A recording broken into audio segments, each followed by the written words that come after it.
Detecting a rootkit on a Windows PC using PowerShell can be challenging since rootkits are designed to hide themselves. However, PowerShell can be used to perform basic checks and gather information that might indicate the presence of a rootkit. Here are foolproof methods to detect potential rootkits on a Windows PC using PowerShell.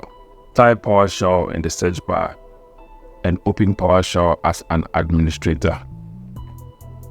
Check for hidden processes. Rootkits can hide processes from traditional task managers, making it difficult to detect malicious activities. To ensure you can see all running processes, you can use PowerShell to list them and then compare them with what's shown in Task Manager. Type get process, select object, name, ID, CPU, start time, sort object, CPU, descending.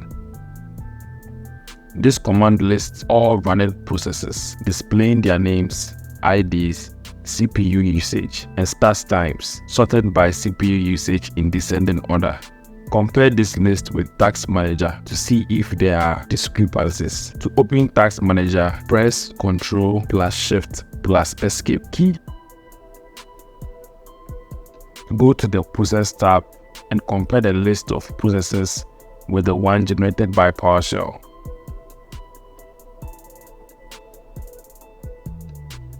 You can also use Process Explorer. Open your preferred browser. Type Process Explorer. Download and run Process Explorer from sysinternals.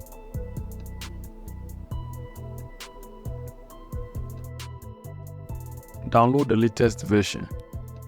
When the download is complete, click Open File.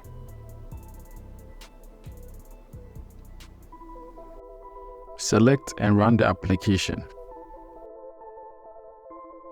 Compare the processes listed in Process Explorer with those in your PowerShell output. Different tools might present varying levels of detail or have different capabilities in detecting processes.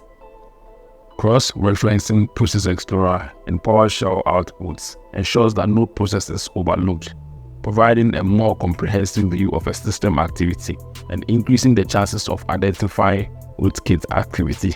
Check for hidden network connections. Rootkits may create hidden network connections. You can use the getNet connection commandlet to check for active connections. Type getNet TCP connection. Select object,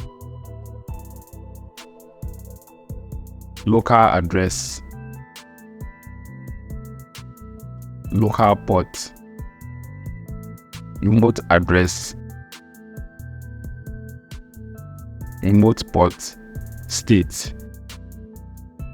This command lists all active TCP connections, displaying the local and remote IP addresses, ports, and the state of each connection. Look for unusual or unexpected connections, especially those communicating with unknown or suspicious IP addresses and those with an established state. If you find a connection that looks suspicious, note the remote address and remote port.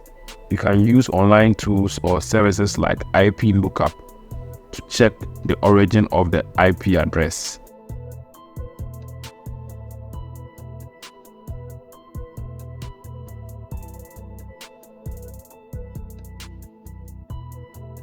If the IP is linked to suspicious activity or an unknown server, further investigation is warranted. Run this check periodically to stay informed about active connections on your system, particularly after installing new software or when you suspect unusual activity.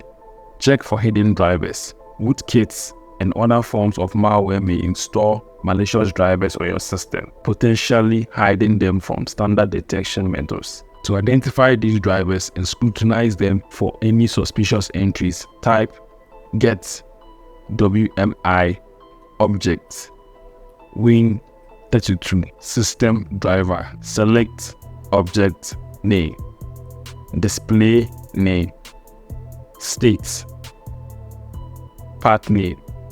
This command lists all installed system drivers, showing their names, display names, current state, Check for drivers with suspicious or unknown names and paths.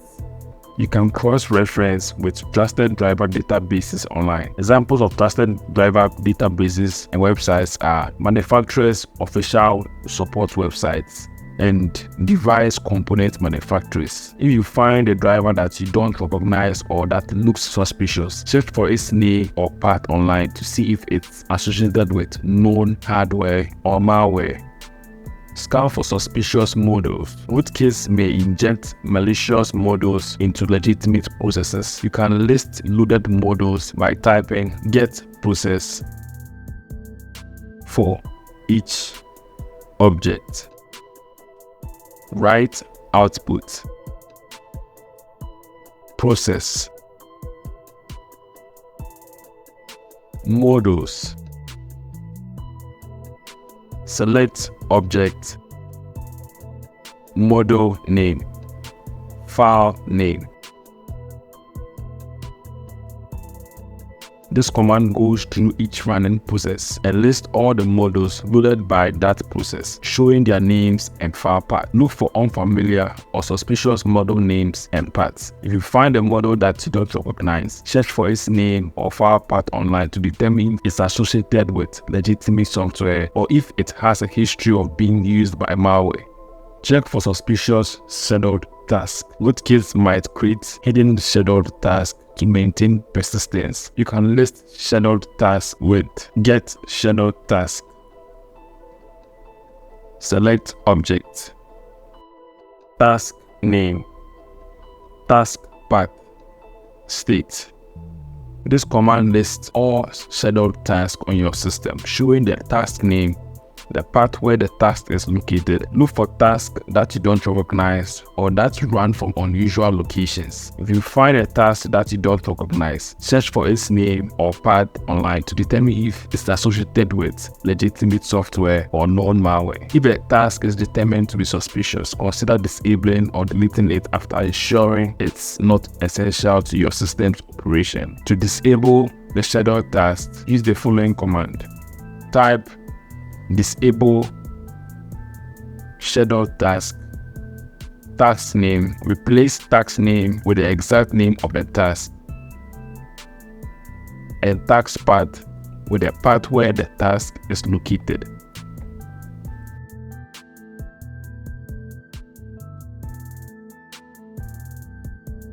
Check for file system anomalies. Rootkits might hide files or directories. You can use PowerShell to look for hidden files. Type get child item path recurs false where object attributes match hidden.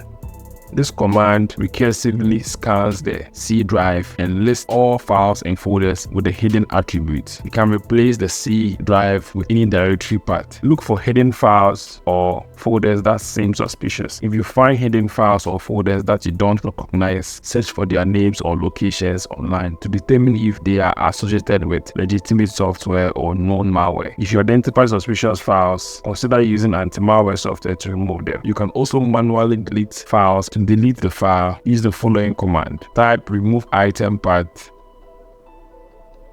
replace path to file with the actual path to the file. False. The false parameter ensures that the file is deleted even if it has read-only or hidden attributes. Confirm the execution with Y. Monitor system events. Rootkits and other malicious software can generate unusual system events as they attempt to manipulate your system. By monitoring system events, you can detect signs of temporary or suspicious behavior to retrieve and analyze recent events from the event viewer. Type get win event, log name, system, select object, time created,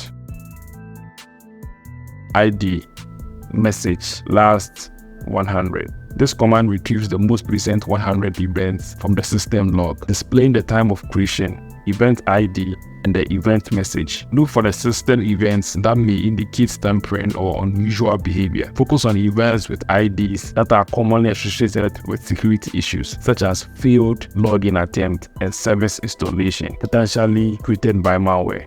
For security log analysis, type get win event, log name, security, select object, time created, ID, message, last 500. Rootkits often perform unauthorized actions or alter system behavior in ways that generate unusual or suspicious security events. By reviewing recent security logs, you can identify events that may indicate the presence of a rootkit or other malicious activity. For application log analysis, type get win event, log name, application, select object, time created, ID, message, last 500. Rootkits often interfere with normal application behavior, causing crashes, errors, or unusual log entries. By reviewing the application event logs, you can detect anomalies in how software on your system is behaving, which may indicate rootkit activity. Check for suspicious registry entries. Rootkits often make changes to the Windows registry to maintain persistence. To search for suspicious registry auto-run entries, type get item property path HKLM software Microsoft Windows current version run. Rootkits often use the HK local machine registry Hive to create auto-run entries that affect all users on the system. By checking these global auto-run entries, you can detect programs that are configured to start automatically for every new user when Windows boots, which may indicate a rootkit's presence. Check the HK current user. Type get item property path HKCU software Microsoft Windows current version run. Rootkits often target specific user accounts to ensure they start automatically when a particular user logs in. By checking the HK current user auto-run entries, you can identify programs that are set to launch for the logged-in user, which may be used by a rootkit to maintain persistence under a specific user profile.